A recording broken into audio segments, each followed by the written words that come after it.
Da mesma forma, a gente tem falado nesse mês aí que o movimento contaminou o Brasil, a Federação Espírita Brasileira contaminou o Brasil com o Chico Xavier. O Chico Xavier era médium. Como o Brian Weiss descobriu a reencarnação, como o Ian Stevenson também, como a Elizabeth Kubler-Ross descobriu a imortalidade da alma por procedimento científico, como Frank Drake chegou matematicamente às existências de mundos habitados por aí afora. Vejam bem, como todos eles, ele explorava e se destacava numa das características que no bojo forma o espiritismo. Mas não são espíritas por causa disso. Você não vai dizer que o Brian Weiss foi um grande espírita, ou é um grande espírita, porque ele pesquisou e detectou duas coisas. Ele detectou reencarnação e comunicação de espíritos. O Brian Weiss, livro Muitas Vidas, Muitos Mestres. Não é um livro espírita, é um livro de pesquisa, é um livro de um cientista. A Elizabeth Kubler-Ross prefacia um grande livro do Raymond Moody que fala sobre a vida depois da vida. Não tem nada com o espiritismo, mas fala sobre a vida depois da vida. Então, da mesma forma, o Francisco Cândido Xavier foi um grande médium que psicografou os espíritos escreviam por ele como se ele fosse uma máquina de escrever. As ideias não eram dele. Tanto que está nos livros publicados a respeito dele, nessas propagandas todas aí, está dizendo que ele mesmo dizia, eu não sou o autor dos livros, os livros não são meus, realmente não são dele. Nunca foram dele. Ele não tinha nem capacidade para escrever aquilo que vinha por intermédio dele. Mas não eram coisas sérias, são coisas altamente de alta periculosidade. Mas voltando ao mês de abril, nós estamos no mês de abril, que é o mês do espiritismo verdadeiro. É do Livro dos Espíritos, que publicou, que criou um neologismo, a palavra espiritismo e espírita. Então só é espírita, verdadeiramente espírita, quem admite, quem estuda e quem aceita o conteúdo do Livro dos Espíritos e, consequentemente, os outros 4 que vieram ampliá-lo, que foi o Livro dos Médiuns, o Evangelho segundo o Espiritismo, o Céu e o Inferno e a Gênese. São 4 livros que ampliam os temas que estão em menor escala aqui contidos, são ampliados nesses outros 4 livros. Então, para vocês conhecerem honestamente, inteligentemente, Espiritismo e poderem julgar Espiritismo só através de Allan Kardec. O resto é mediunidade misturado com catolicismo, protestantismo, budismo, esoterismo, uma série de outras coisas que fazem parte do mundo.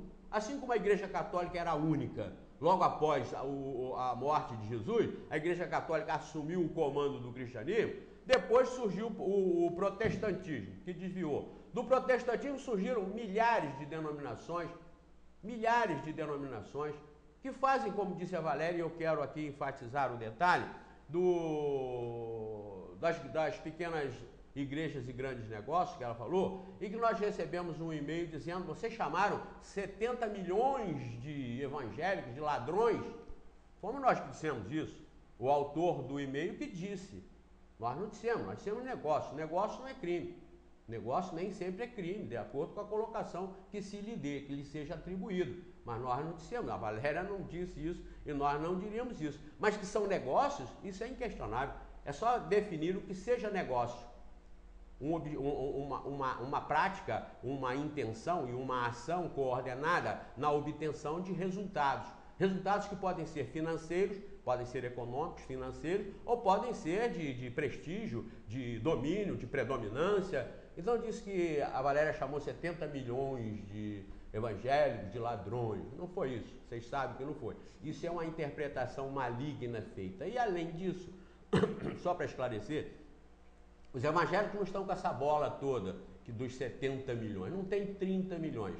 Não tem 30 milhões, incluindo os Assembleias de Deus, os históricos, os pentecostais e neopentecostais, não tem 30 milhões. O que, aliás, não é grave isso, ao contrário, quanto menos tiver a religião, menos ela é responsável por esse mundo cão que aí está. Então não se orgulhem de pertencerem às maiores religiões, porque são as maiores erradas do mundo. A coordenação do mundo está toda errada, porque as religiões induzem o mundo ao erro. Nós precisamos mudar essa concepção. Se não mudar, vamos acabar com o planeta. Vamos acabar com o planeta. Sob a responsabilidade e sob o manto das religiões, que não entendem, que não querem, que não abrem mão do seu mando, do seu poder, que compactuam até com o crime para não abrir mão do poder e do mando. Estamos vendo aí as denúncias contra a Igreja Católica em particular, mas tem as denúncias contra as protestantes, contra as pentecostais, e tem as espíritas que eu faço aqui. As dos espíritas sou eu que faço. Vocês dificilmente vão encontrar alguém no Brasil que tenha um programa como esse, ou um programa em qualquer lugar, que fale o que eu falo aqui. Vocês não vão encontrar. Então, os espíritos é por minha conta. Esses estão na minha responsabilidade de mostrar o mercado, a imoralidade que faz a Federação Espírita Brasileira, o movimento, com o espiritismo. Mas as outras religiões todas fizeram aí uma diluição e uma contaminação do próprio cristianismo.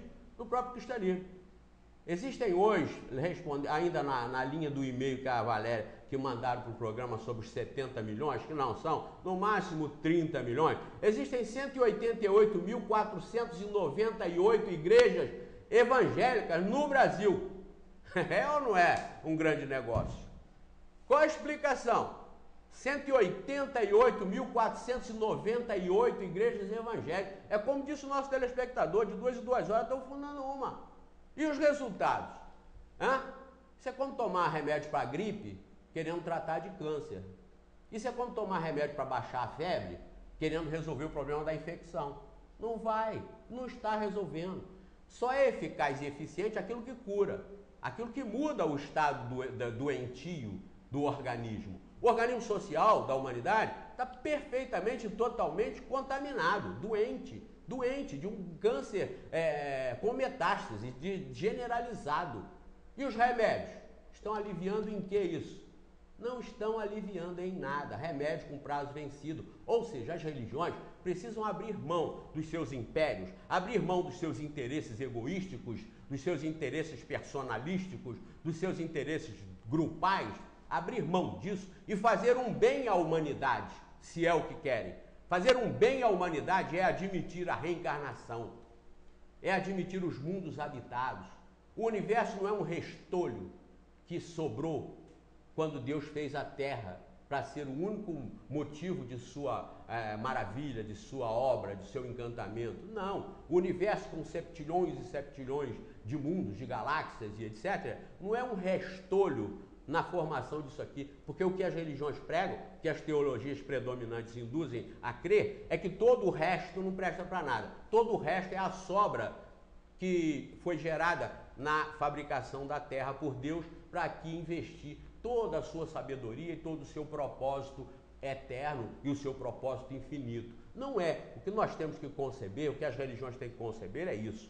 Mudar suas teologias, mudar seus fundamentos básicos, pensar em reencarnação, que é uma realidade cientificamente comprovada, como nós temos. Leiam Muitas Vidas, Muitos Mestres, do Brian Weiss, e contestem isso com ele, que pesquisem ou se mostrem mais conhecedores do que ele, contestem a obra dele, contestem a obra do Ian Stevenson e uma série de outras que tem por aí, contestem, porque eles são cientistas, eles não são paraquedistas e curiosos, eles são cientistas. Então, e a respeito de uma única vida? Não tem nenhum tratado científico sério que possa induzir a crer numa única vida. E segundo o bom senso, uma única vida contraria o amor e a bondade de Deus, contraria a sabedoria de Deus, contraria a justiça de Deus. E as várias vidas, as reencarnações, confirmam a superioridade de Deus, a inteligência de Deus, os bons propósitos de Deus, confirmam o amor de Deus, a justiça de Deus num mundo tão divergente, tão diversificado em termos de felicidade, de infelicidade, de riqueza e de pobreza, de miséria e de abastança que nós temos no planeta Terra. Então é só analisar e chegar às conclusões. Se tem ou não tem as religiões que serem modificadas. Se tem ou não tem as religiões que serem reformadas para fazerem efeito nesse planeta. Aqui, o Espiritismo chegou em 1857, no mês de abril. Foi publicado no dia 18 de abril por Allan Kardec, na França. E deu esse impacto no mundo porque veio contrariar as religiões predominantes, todas elas cristãs, acrescentando ao cristianismo o que elas negam. Ou seja, o Espiritismo é igual a todas quando prega a existência de Deus. Sem entrar nos detalhes dessa caracterização de Deus. O Espiritismo é igual a todas quando prega a imortalidade da alma. Sem entrar nos detalhes da imortalidade da alma. Mas o Espiritismo difere de todas quando vem mostrar e provar a reencarnação como um mecanismo de perfeição para essa alma imortal criada por esse Deus justo. Então, Deus justo, alma imortal. Reencarnação para essa alma imortal ser perfeita através de vários cursos, em vários mundos superiores, cada vez mais superiores até a perfeição, para que todos sejam perfeitos e a comunicabilidade dos espíritos,